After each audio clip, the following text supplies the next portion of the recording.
The Jedi Order trained thousands across generations. Most served with honor. Some became legends, but a small number left behind something far more troubling. Decisions that weakened the Order from within. Judgments that carried consequences far beyond a single lifetime.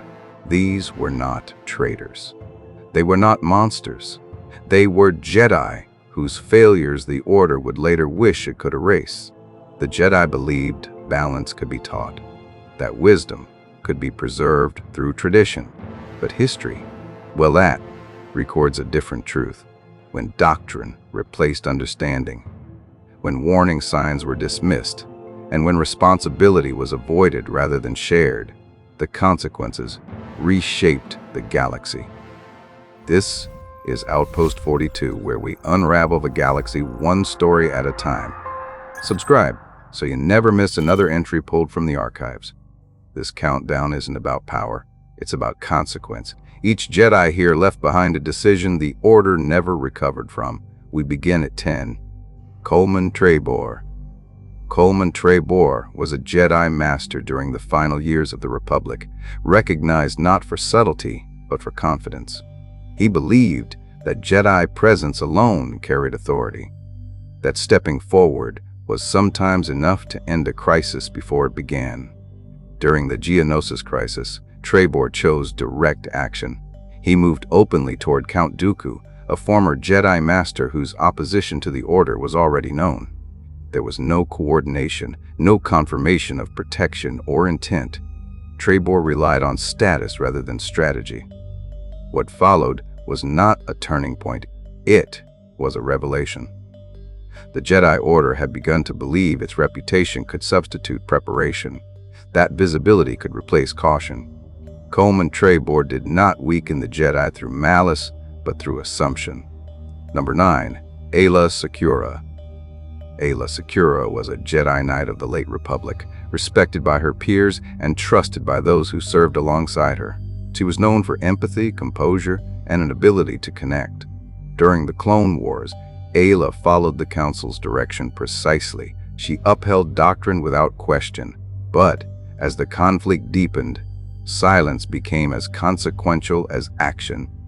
Aayla never challenged the course the Order was set upon. Her restraint reflected a wider pattern, unity valued over intervention. Aayla Secura did not weaken the Jedi through defiance, but through absence. Number 8. Shaak Ti. Shaak Ti was a Jedi master entrusted with oversight during the final years of the Republic. She served on the Jedi Council and was assigned to Kamino, where she monitored the preparation of the Republic's clone forces. Safeguards were embedded into the system from the beginning. They were presented as stability measures, not tools of control. Oversight existed. Investigation occurred. But the foundation those systems rested on was never fully questioned. Shaak Ti did not weaken the Jedi through neglect, but through confidence and safeguards that only appeared secure. Number 7. Luminara Unduli. Luminara Unduli was known for discipline, restraint, and strict adherence to the Jedi Code. When faced with uncertainty, she chose detachment over intervention. Her philosophy was calm, measured, and deeply revealing. By treating loss as balance rather than a call to persist, the Jedi risked becoming observers instead of protectors. Luminara Unduli followed the code exactly as written and showed how doctrine, without compassion, could erode purpose. Number 6. Even Piell. Even Piell was trusted with information vital to the Republic's security, knowledge deliberately compartmentalized and protected through restriction. When that information was compromised, the failure was structural. Too much depended on a single point of containment. Too little was shared. Even Piell did not undermine the Order through intent, but by serving a system that valued control over continuity. Number 5. Jocasta Nu. Jocasta Nu was a Jedi Master and Chief Librarian of the Jedi Order. If something mattered to the Jedi, it was meant to exist within the archives. When questions arose that the records could not answer, confidence replaced investigation. Knowledge was treated as final, not something to be tested. Jocasta knew did not mislead the Order through intent, but, by assuming history, could not be altered. Number 4. Ki-Adi-Mundi. Ki-Adi-Mundi was a senior member of the Jedi Council, valued for logic and certainty. As warnings surfaced, he maintained the belief that the Sith had been absent for generations. This was not ignorance. It was dismissal. Opportunities to reassess were postponed until the cost of hesitation could no longer be contained. Ki-Adi-Mundi did not cause the collapse of the Order, but he ensured it went unchallenged for far too long. Number 3. Sifo-Dyas. Sifo-Dyas was a Jedi master plagued by visions of a coming conflict. Believing the Order was unprepared, he acted without council approval. A military force was commissioned in secret, without oversight. The intent was protection. The outcome was vulnerability. By bypassing the Order, Sifo-Dyas created conditions the Jedi could no longer undo. Number 2. Count Dooku. Count Dooku was once among the most respected Jedi of his era. He recognized corruption within the Republic and stagnation within the Order. But instead of reform, he chose domination. Disillusionment became doctrine. Restraint was abandoned. At the time, Dooku believed he was correcting imbalance. In reality, he was replacing one rigid system with another and calling control a form of clarity. Dooku did not fail the Order. He rejected its limits and reshaped its absence into control. Number 1. Anakin Skywalker.